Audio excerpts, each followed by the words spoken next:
Hey everybody, welcome back to the Dungeon Dive. Daniel here. I hope you're doing well, and if you're not, I hope you are soon.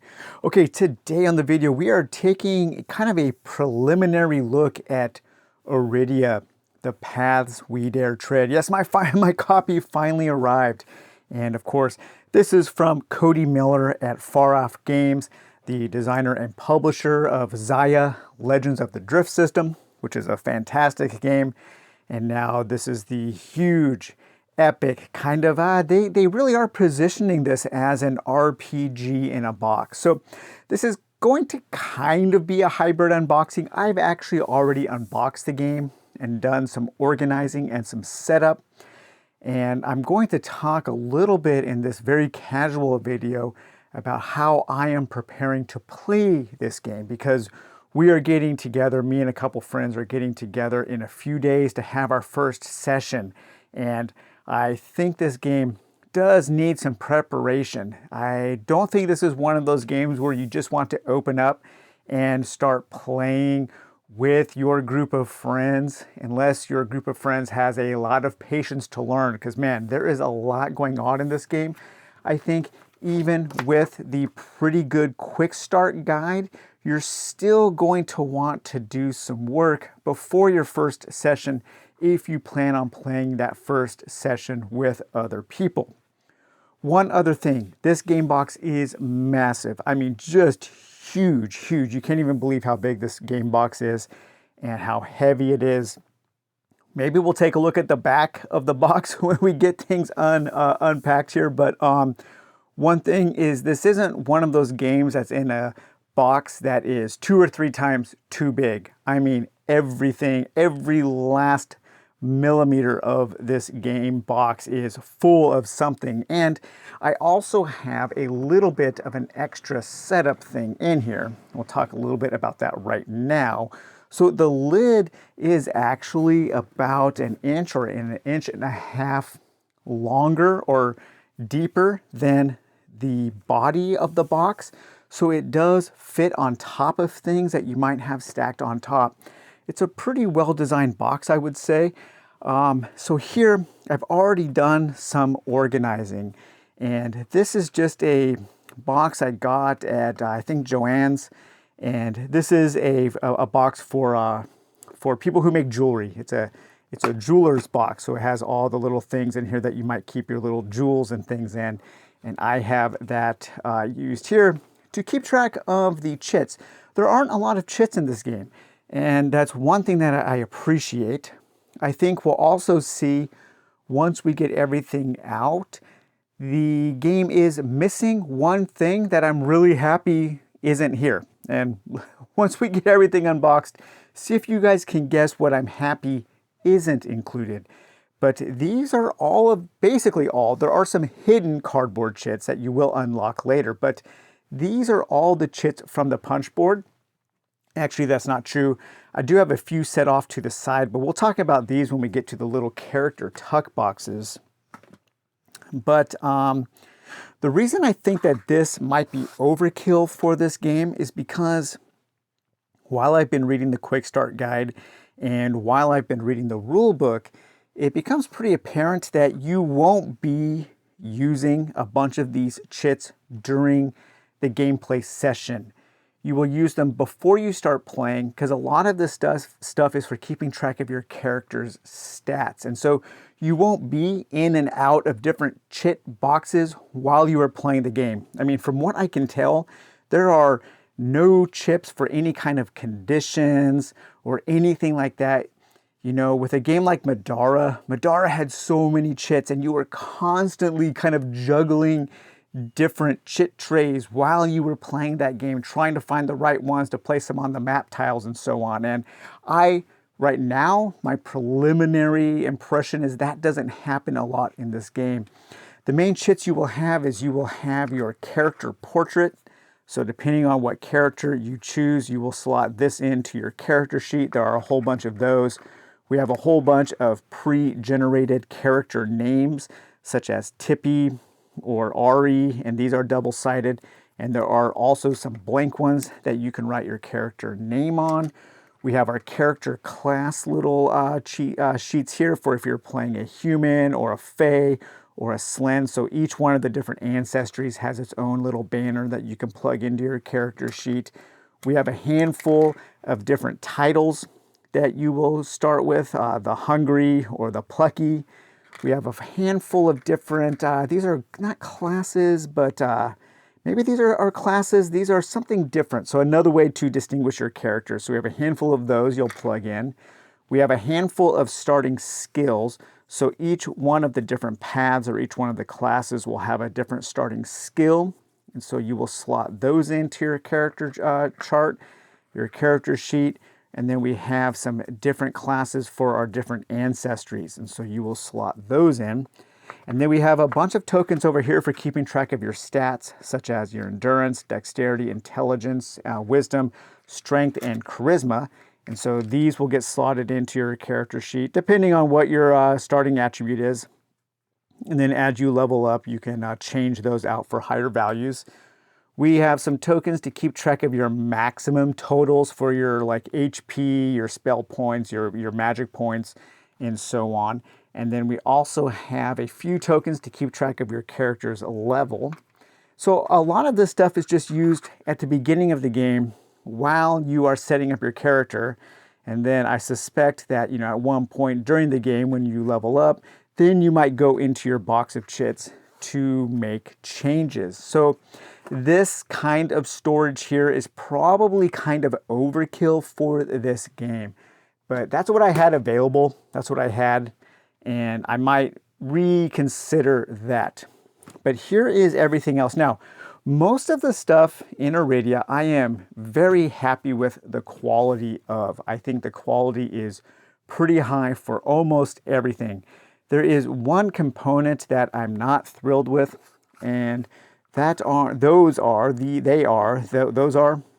the one component, yeah, confusing sentence, but the components that I am not happy with are the little treasure chests. And each of the paths, each of the classes will have their own treasure chest where you keep some of their loot in, and then you draw loot from this treasure chest. Now, there are additional treasure chests that you can unlock while you are playing, but these are pretty flimsy. I think this is a little overkill. It's a little fiddly.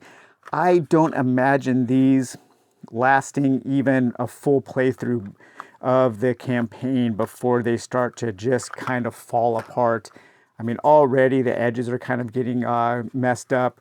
They don't stay closed all the time. So I'm not a big fan of these at all. I think it's a little overkill. There's a lot about this game that is very, very much overproduced. And some of that is super cool, but some of it like this, I'm just not a fan of. I'm probably going to look for just a bag solution for these because I think that'll last a lot longer. But let's see. Let's start taking some of this stuff out. I will set it up. Then we'll kind of get some space cleared up. And then we'll take a look at the quick start guide. And I think I'll go through creating the character that I'm going to play in the campaign. So one of the things you will get is you will get your world map here. And you will start in the basin. And this is a hex map. And as you explore, you will reveal these hexes. Now, pay special attention to how you flip over, how you remove these hexes. You don't have to pry, so don't worry about prying these open. At first I was a little worried about that, but all you have to do is on the right-hand side of each hex, there's an indentation. All you do is you press down on that, and then it flips up. And as you can see, these are triple layer boards. Yeah, remember what I said about overproduction? I mean, this is just insane. So this is where you will start your campaign at the Exiles camp. And this is something that you will read through at the quick start guide. So this isn't really a spoiler. So it's pretty easy to flip these over, and then you can flip them back over if you want to reset. I do have a feeling that these could be reused for expansions. They could just change out the hexes. But yeah, they come out really, really easily. I won't flip that one over so people don't get upset if they see something that they don't want to see. But yeah, it's not too bad. I like the way, actually, I put that in backwards. And as you can see, all of the numbers have to line up at the bottom there. So very easy to slot those back in, and these feel really well made. And there are two more of these that you will be discovering as you play. We do have a couple boxes of pre-painted miniatures. Now I do want to show you two of them because I wanted to see what the quality was. You know, this wouldn't really be a good video if we couldn't really look at the quality of things. So I randomly chose to look at figure 60 here. And so I opened this up, and it's two, I won't say it, so if you guys want to just look away, but we have two of these guys here. And I was pretty happy with these. I think they look pretty good. You know, they definitely look better than gray. I would have preferred it if they were just standees because it could have maybe made the box a little smaller. But I think they look cool. And so that is the one mini of the secret minis that we'll show in this video. So, okay, so you guys, if you don't want any spoilers, you can look towards the video now. So we have this Fig Box 1 here. So that will include a bunch of enemies. And then we also have Fig Box 2 here with some different boxes, some different color-coded things that you will open. I don't know how I feel about all of these secret components. I don't really need that to have fun in a game like this. And I know some people really like those reveals, but for me, it's just, it kind of makes things a little bit, kind of a hassle, especially for resetting or things like that. But it's fun, it's fun. We have our targeting dice here. So these are used for combat. We have a few little trays for some markers here that you will keep track of certain things. This is pretty cool. These are actually metal. I mean, man, these things are, yeah, like I said, talk about overproduction. These gold pieces here. I dropped one in the box. Yeah, bronze here. But yeah, I mean, these gold and silver and bronze, those are actually metal and chunky. Xia Legends of the Drift system had those metal coins that are super, super high quality. So again, I do like that the chits are kept to a minimum. That's really, really nice. And then we have a bunch of tiles. And the tiles are separated into, I think it's 3 different sizes, maybe 4. So we have big tiles, and the tiles are just cardstock. So they aren't thick cardboard, but they seem like they're made pretty well. We'll take a look at a couple of those later. So we have the big tiles. We have the small tiles. We have the medium tiles. And then down lower here, we have the long tiles. So there are many, many hundreds of different locations that you will be exploring. And all of the locations in the game, we have this kind of zoomed out map here. And then when you go into those hexes, when you go into those spaces, when you investigate the various points of interest, then you zoom in to your bigger tiles. And then these bigger tiles, you might have different things that you zoom in to the other tiles. And as you explore those locations, you will set new tiles out as you play. This is a timer, not a timer, but a track for something with combat. The other miniatures that you will get in the base game, and this is just the base game. I don't have the additional shorter minis for the dwarven characters, nor do I have the little hunt expansion. I figured that I would have more than enough game with just the base game. But these regular minis, you will have one for each of the different character paths, and then you will have a number of different heads that you can choose depending on the portrait that you chose. So if you were playing here as the Path of Wandering, this would be your body. And then you would take your character's head here and you would plug that in, and they do snap all the way in. So again, totally overproduced with this kind of stuff, but hey, that's what we paid for, right? We paid for that overproduction. And then we get into our character tuck boxes here. So each of the classes, each of the paths has its own tuck box for your cards and some tokens. And these boxes, this is where I'm going to put these additional pieces of equipment, because these pieces of equipment are from the chipboards, and these are the starting gear for each of the different classes. So we have our Path of Inspiration, our Path of Wandering, we have our Path of the Arcana, we have our Path of the Shadow, we have our Path of Light, and we also have our Path of Valor. So 6 different classes, 6 different tuck boxes. We have 3 different indexes of cards.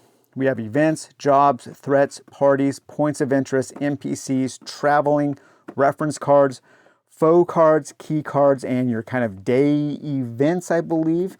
And each one of these will be organized in a certain way. We'll take a closer look at these in a bit here, but let me get those out.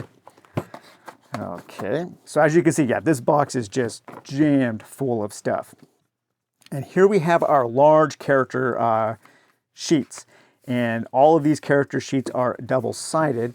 The one we're going to show, because I'm going to be playing when in the campaign, I'm going to be playing as the Path of Valor. And so kind of a sword and board character. These are mainly the characters I like to play. I like to be kind of upfront and direct. So we'll be taking a closer look at the Path of Valor.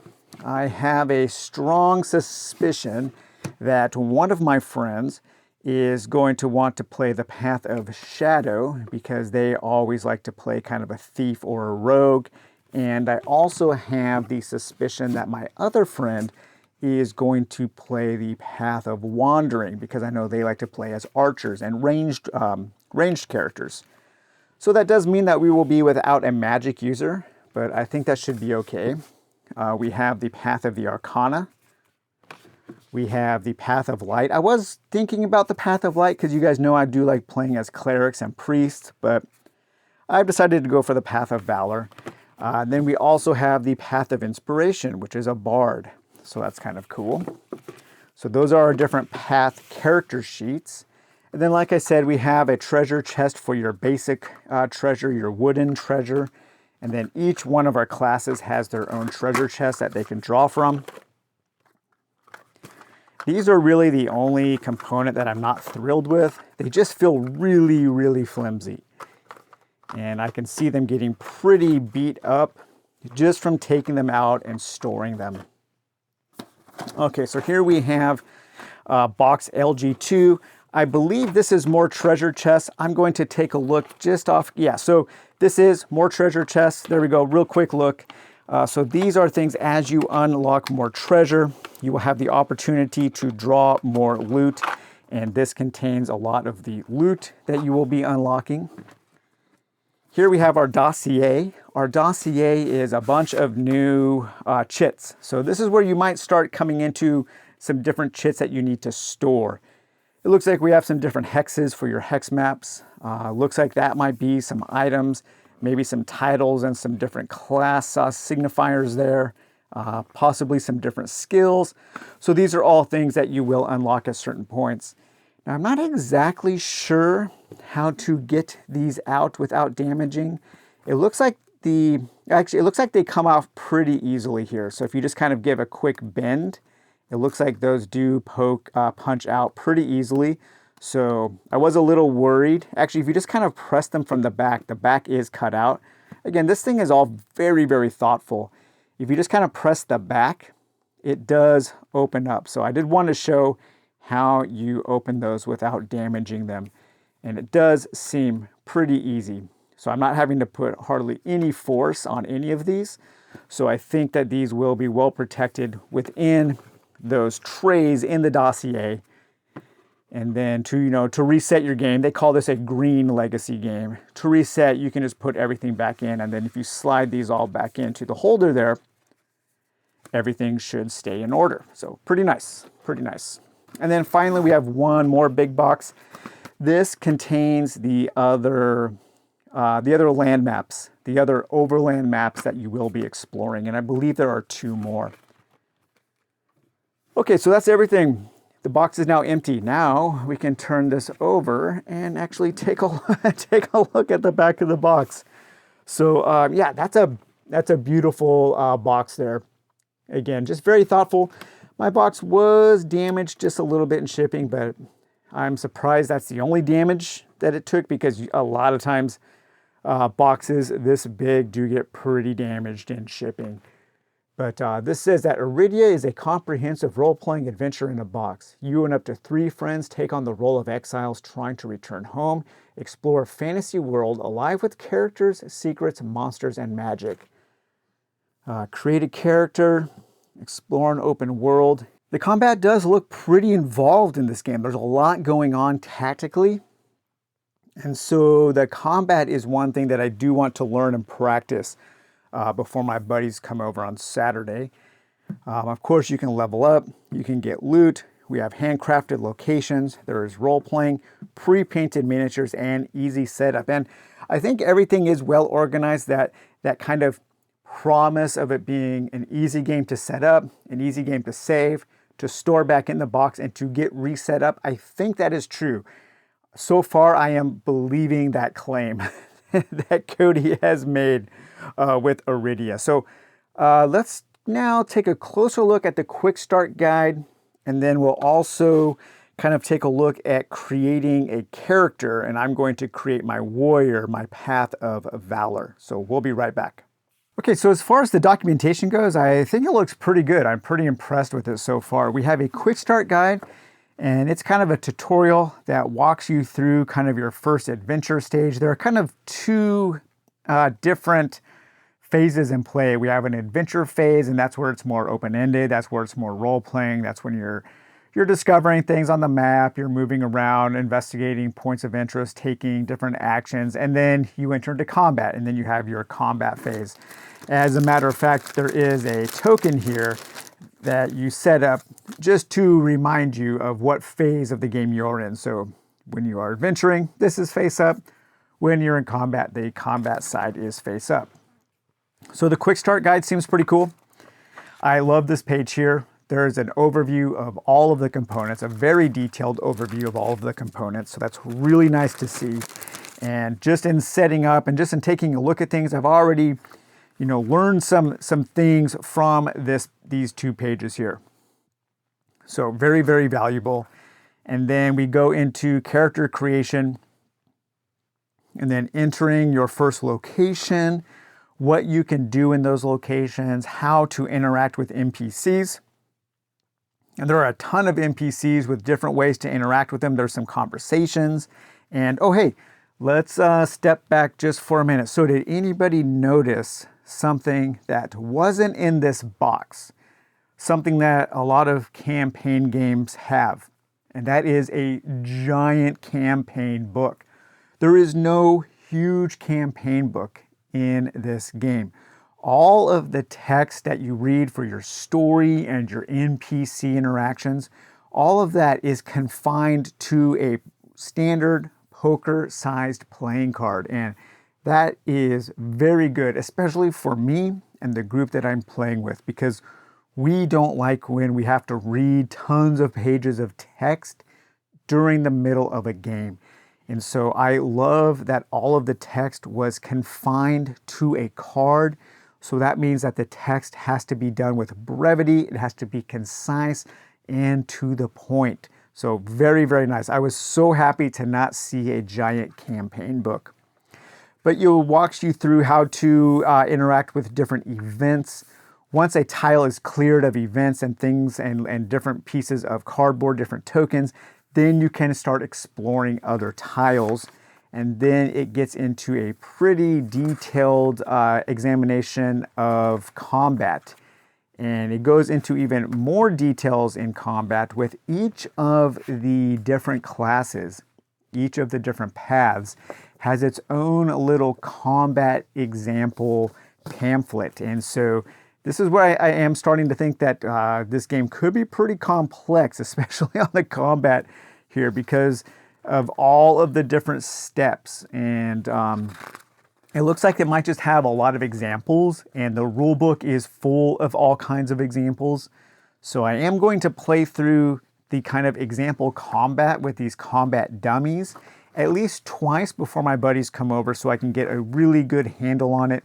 I'll play once through as the Path of Valor, my character, and then I'll probably also play through with the Path of Shadow because I'm pretty sure, like I said, one of my buddies will be playing the Thief or the Rogue.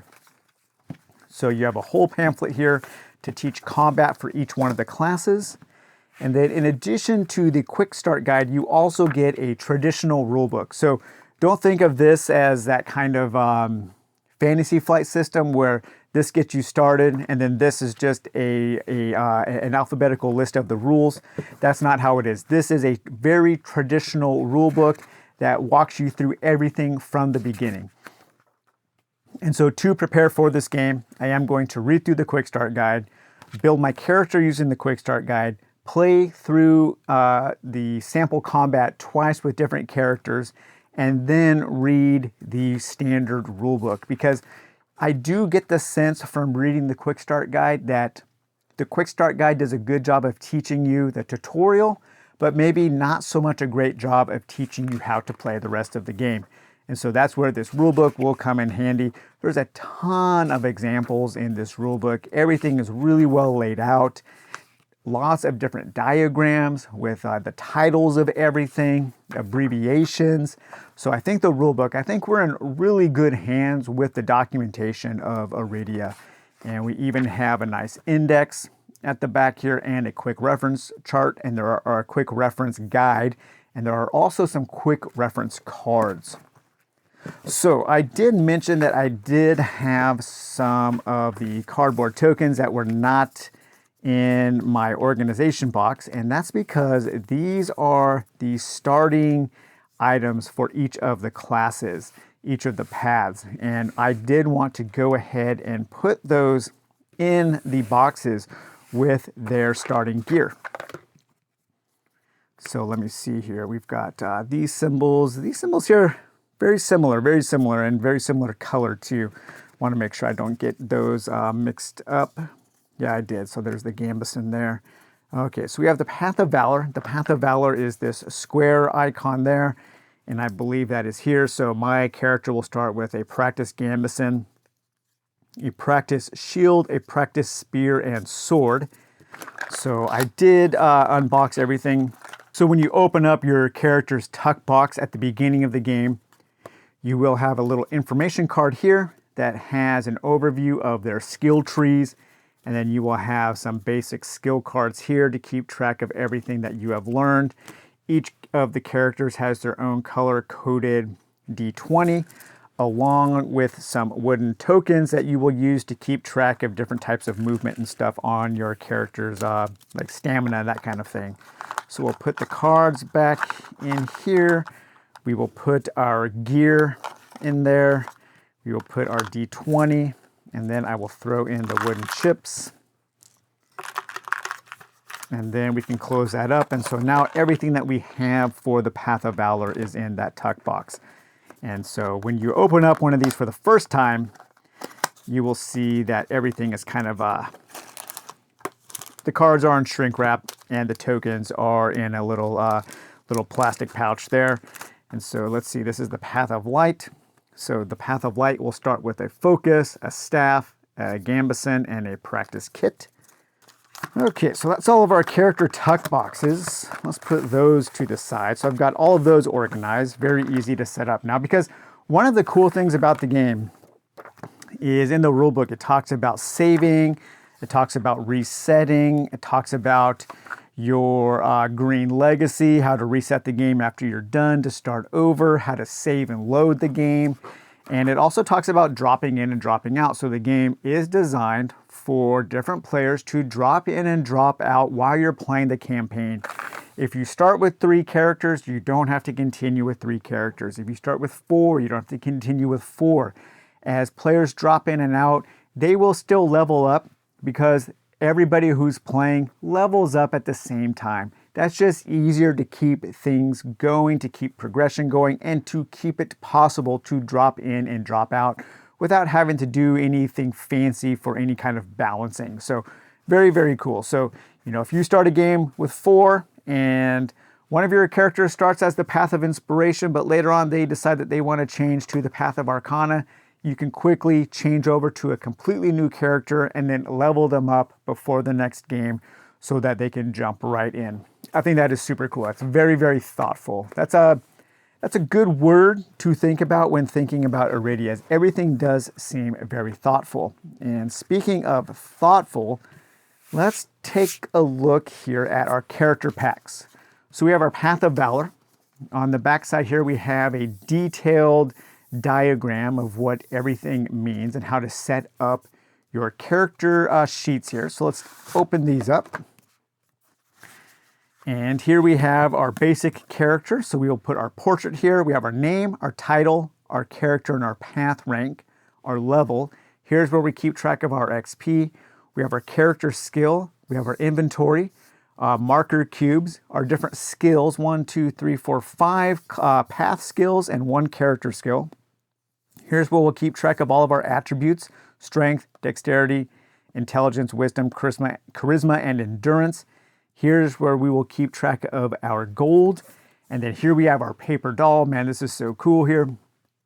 So different things that you can wear on your right shoulder, left shoulder, head, chest, legs, feet, left hand, arm. Super, super cool. And these will correspond to these combat dice. And the combat dice, you will hit different locations. Here we have things held in our left hand and our right hand on our belt. Here we can rest our D20, our actions, and then here's where we'll keep track of our SP, MP, and HP. I'm not sure what the SP and MP are, what the differences are. We'll take a look at that. HP, of course, is your hit points, and then your role-playing points. So role-playing points, when you are not the active character, when you're one of the characters who is reading the cards, the card will tell you to earn a role-playing point. And when you do that, you will put a little token here, and then you can spend that as a currency to add 3 to any D20 roll. I think that's super cool. And then here we also have our skills. So these are our path skills. And each of the different path skills along this tree here, you have to first, you unlock it, and then you have to learn it by mastering it, by doing what it says on this side. So to master, as a normal action, pay 2 of your action cubes and 1 of these green things. And so once you do that, you have learned that. And then let's see, where do these pop out at? From the bottom there. So when you're unlocking your skills, just press at the bottom where it tells you what kind of skill it is. And then once you have learned that, then you can flip that over and then you can slot that in, and then that will give you your ability. So super cool. So there's kind of a 2-step process to learning your skills, because first you have to unlock it and then you have to master it. And so when you have everything set up, this is going to be your character. This is going to be everything about your character on these sheets here. So let's take a look here. I will need some of those tokens. Okay, so the first thing we do is we do need to pull out a card, and we need to pull out event 000. So that kind of gets you going. That kind of sets you on your path. So let's take a look at our cards here. So each of these card trays is organized in certain ways. Let's take a look here. Turn that around. So I did all of this. All of the card organization is right here at the bottom. It's very easy. As a matter of fact, these cards, they don't come in shrink wrap at all. Everything is pretty much organized. All you're going to really do is put these dividers where it says to put the dividers. And for each group of cards, there are basically 2 dividers. We have our active cards, and then we have our inactive cards. And the inactive cards contain different states for the active cards. So you might have 000A, and at some point it might tell you to replace 000A with 000B. B will be behind your inactive. See, there's a B there, and then you will replace those. You will swap them, or you might banish the old one. And each of these boxes has a banish divider here, and then that's where you will put cards that you will no longer access at all behind those dividers there. So we have events, we have jobs, we have threats, and we have our party cards here. We have our points of interest. We have our NPCs, our travel cards, and our reference cards. We have our foe cards, we have our different key cards, and our different day cards. And the reference cards, these will contain all kinds of different reference. So we have our character cards, what it means to be each character. And so these you will take out at the beginning of the game and probably each session. And then we also have some of our player reference cards to keep track of. But let's take a look here at the quick start guide. And it does tell us to draw event 000 and follow that. So let's do that right now. Here is event 00. So drawn here. Let's see here. Which side do you draw?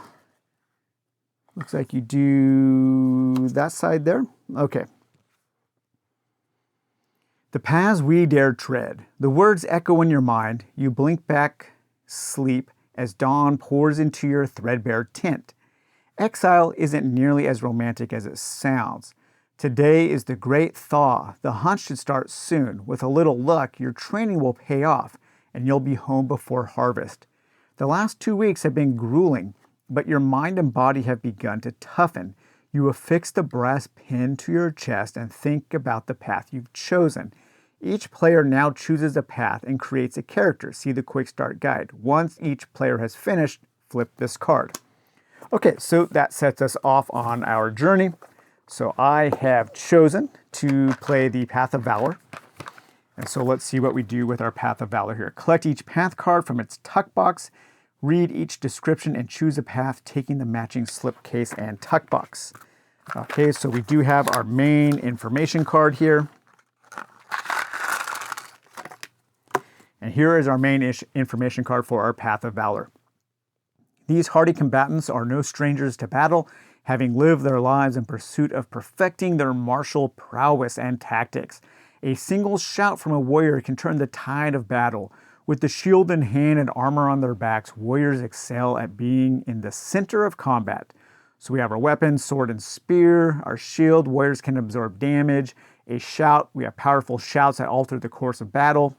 So battle shouts, martial, physical, and mental training is of great value, and our different stances. Stances allow the warrior to gain various advantages. And then here we just have an overview of all of our different skills. Okay, I do want to grab those reference cards as well, because I think I'm going to be playing, I'll be playing a human. So I will be, let's see, we have human, elf, halfling, dwarf, Lanari, orc, a Felish, and a Slyn, a Fae. I think I will play a human warrior, very basic. Take my human card there. So we have orc, Fae, and then we also get a little bit of information about some of our starting gear. So this says to follow the path setup rules on the back of the chosen path's slipcase, then return here. Okay, so the back of the slipcase. Take a starting skill, spin attack, and shield charge and set them to their active skill slots. Okay, so those starting skills are here. And I have my skills separated here. We have our shield charge and spin attack, sword and shield. Okay, nice.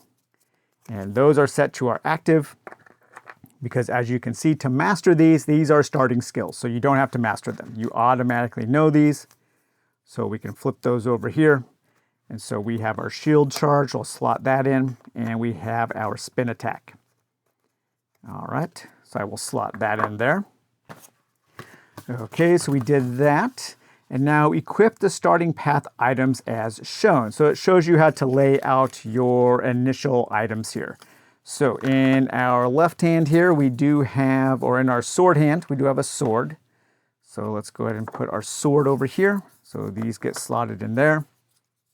Our gambeson goes there. We do have a practice shield that goes there.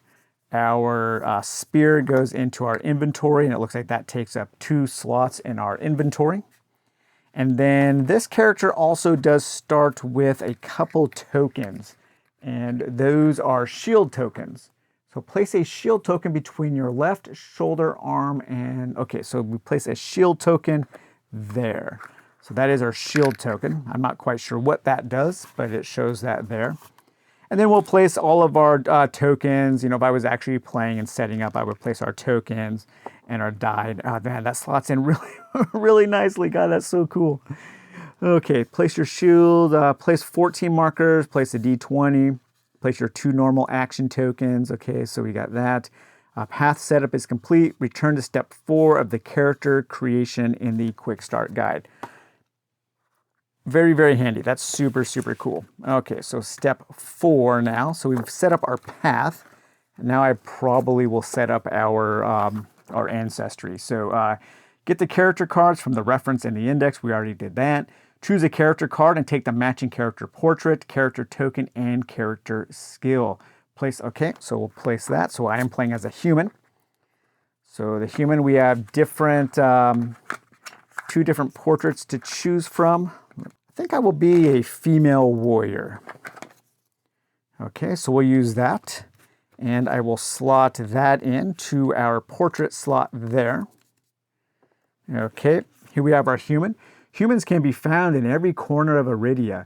They explore, create, and seek knowledge eagerly. Humans are the predominant builders of towns and cities, like the great city of Sarun, which was your home before you were exiled. When you choose this character, take the character skill, so we have our character skill, the rules card, HU, okay, so there's our rules card, and the character token, PCHU. I believe that's that right there. And then here, so we do want to sleeve some of these cards because we do mark on them, or you can download things that you can print out to keep track of your XP for everything. So, or you could mark this with pencil and erase it. So just know that you might want to print out some things before you play. And I didn't check, but it does say that those digital files for this kind of thing are available already on the website. Okay, so here is our skill to master. This is a starting skill, so we already know it, and this is resourceful. So I will slot that into my character's skill slot there for my ancestry. Okay, so I think that's good there. And then now we're going to place our character portrait, skill, and token face up. Okay, we did all of that. And then place your character, get the max stat tokens and stat cubes, reference the back of your character card.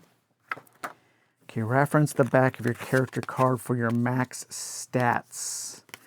Let's see, our max stats here, HP. Okay, so we have a maximum of 4 HP right now. So we do want to block off the rest of our HP. And the way you do that is you take one of these. So our max HP is 4. And so we will slot that over the 5 and 6 to show that our max is 4. Okay, our max MP is 2. So we'll do the same thing for our MP. There we go. Our max SP is 1. So we'll do the same for that. Okay. And our strength is a 1. So now we can take all of our attributes. So we have a strength of 1. I'll place that in. We have a dexterity of 1. We have an intelligence of 1. And so these are attributes that just get added to a d20. Most of the checks in this game are very simple. You have a target number, you roll a d20, you add any of your bonuses, and you try to meet or beat that number. There are some complications to that. Sometimes there are threshold challenges where different values might have different outcomes. Sometimes those outcomes you apply everything before, sometimes you don't. So there are a few different ways that a simple target number system is used in this game, but it is pretty basic. So that's nice. And it only uses d20s. You don't need to juggle a whole bunch of dice. Okay, so set up the stat cubes at the maximum values. We did that. Get the attribute tokens, reference the back of your character card. Place the 3 starting attribute tokens into their attribute slots. We did that. Choose a name, a starting title, and place them into the name and title slots. Okay, the name and a starting title. Okay, I have Valanduand or Nira. Nira is kind of a cool name. I like that. Poga or Ari. Let's see, Slake or Barch. Malika. Malika's cool. Or Roa. I like Malika also. Estomer. I think I'm going to choose one of these. I think I'm going to be Malika. I like Malika. Okay, so Malika is my name. Let me clear up the rest of these here. Put those back in that tray. Yeah, I think once you kind of use everything in this tray, you're not really going to be getting into this tray very often.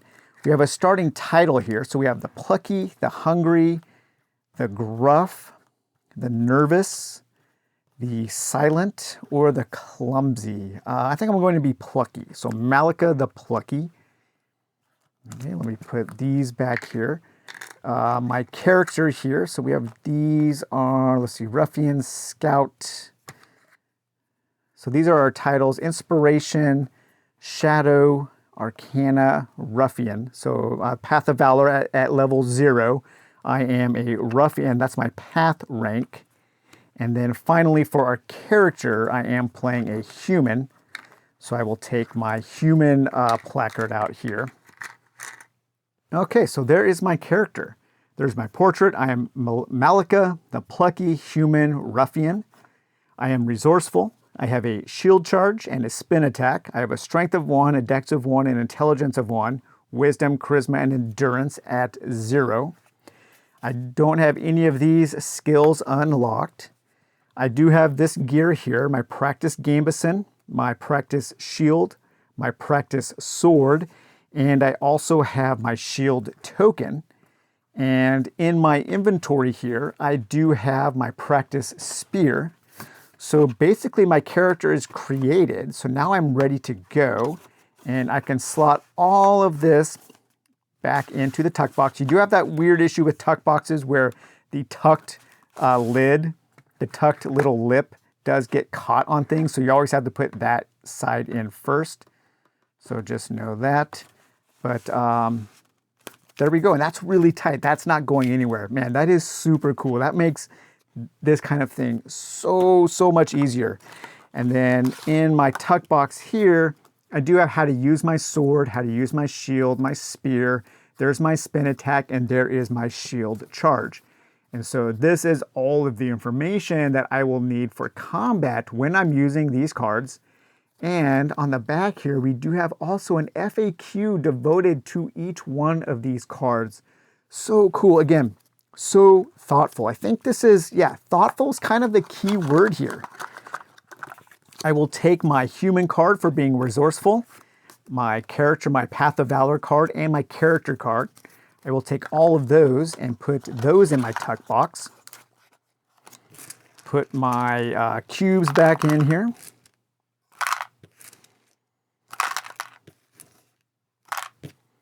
Put my D20 back in and close that up.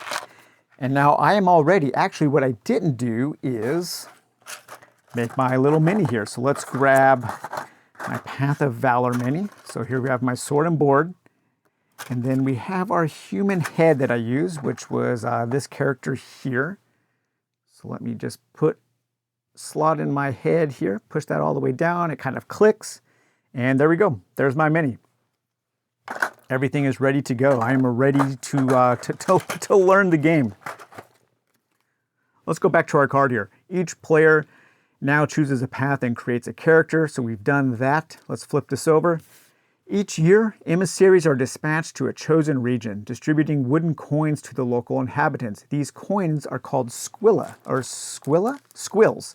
And we do have a replica squill here. We're trying to earn enough of these squills to buy a pardon so we can be accepted back into society because we are exiles. These coins called squills hold no value, but they are the only way for the banished to receive a pardon. Buying pardons, that seems very topical right now. Exiles must prove their worth, collect the most squills by harvest, and you can return home. All right. You won't be alone in the hunt. Other exiles, my friends, or if you're playing solo, the other characters in your party will be competing for pardons as well. The laws stipulate that exiles may band together in parties no larger than 4 members. I love that. I love how a mechanism is kind of incorporated into the rules here. Pooling resources to gain a group pardon. Very cool. All right, so we're working together to gain a group pardon. You think it's time to size up the competition and maybe find some allies. Flip hex E2 and place your party token on it. So then we would come here, we would turn to this here, we would flip hex E2, and then we would see that we are now in the Exiles camp. Party token. I'm not sure where the party token is.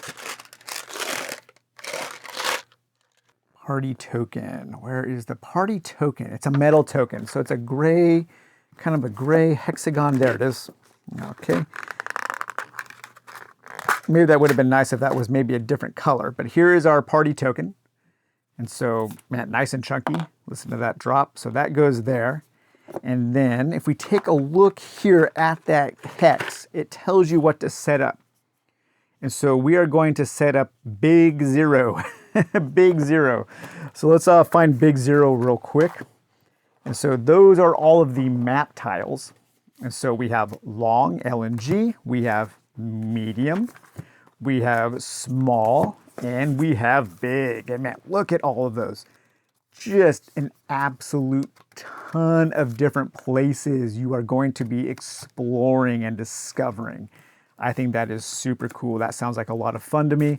And if we go here to big 0, and again, there are also active and inactive map cards. And so the state of these might change. You always start with A. Big 0A might get updated to big 0B, in which case you will take big 0A out, move it to the inactive side of this tab, and then replace it with big 0B. But let's go ahead and draw big 0A. Now, some of you are probably asking, Daniel, are you going to round the corners of these? And to tell you the truth, I've kind of thought of it because they are already just getting them in and out, looking at them. They're already kind of getting a little beat up. These aren't very thick. These aren't tiles. This is just cardstock. So just know that, you know, but if these were tiles, if this was actually chipboard, the box would be even bigger, probably 4 times the size with all of the tiles. So I get it. It was a compromise, and I think I'm okay with the compromise. So this says this is the Exiles camp. Threadbare tents stand here. Flaps swing lightly in the breeze. As you draw nearer, the din of the camp washes over you. God, I love that word din. The first author I ever knew who used that word was Clive Barker. And Clive Barker uses it a lot, the dinning, he says a lot. Voices buzz in excitement, swords clang in practice, and as you approach, a mustached man beckons you. Okay, so here we have our exile camp. So hex E2, this is our entrance squares, and so we would take our mini, and we would put them there. And then we also have an event, and we would place an event token here, and we would have to interact with that event before we could continue to explore in other areas. We have an NPC here and an NPC there. I know that the quick start guide wants you to go and interact with NPC 0 first, but when you are in adventure mode, and we would be in adventure mode right now because we are not in combat, you don't need to count spaces, you don't need to worry about turns. The only thing you need to worry about is who is the active player. If you're playing solo, you're always the active player. If I was playing with my buddies and I wanted to approach NPC 0, I would be the active player, taking the active action of interacting with NPC 0, and then the player to my left or right would turn to the cards and they would draw NPC 0 here. Okay, so there's NPC 0. So this is a human man, demeanor, he's gruff, and actions, rubbing hands. These are little role-playing keywords. So if your table wants to get into role-playing, you could do some role-playing here as the guild leader Thaddeus. So he could say, this is a weather-beaten man stands here, watching exiles practice. He turns to you as you approach, and he's gruff, rubbing his hands together. Maybe it's cold outside. Maybe he's rubbing them for some warmth. After all that training, the day has arrived. Time to get out there and do the guild proud. If you want a little warm-up before you go hunting squills, You can fight the practice dummy one more time. Let me know when you're ready to leave. And now you have different things that you can ask about. So the players can ask about a guild, the practice dummy, the squills, or they can leave. If they ask about any other topic, then the non-active player is supposed to give this answer. That seems to fall outside of my recollection.